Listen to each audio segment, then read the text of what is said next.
आपका नाम? मेरा नाम गुलाब सिंह गुलाब सिंह। जी।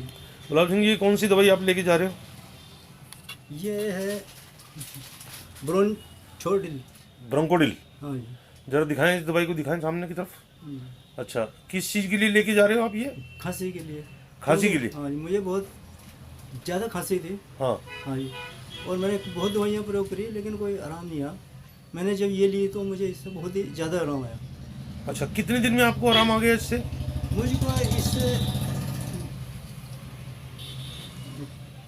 क्या कि लगभग 15 दिन मैंने खाई है। हाँ। आराम तो मुझे पहले हफ्ते आ गया था लेकिन 15 दिन में 15 दिन में बिल्कुल हाँ, ठीक हो गए? बिल्कुल ठीक हो गया जी। अच्छा। और मैं तो सभी को कहूँगा कि अब एक बार जिसको भी खांसी है और ठीक ना हो रही हो इसे अवश्य प्रयोग करें। अच्छा, इतनी बढ़िया दवाई है ये? बहुत बढ़िया दवाई है जी। अच्छा, इससे पहले जो आपने कोई दवाई इस्तेमाल करी?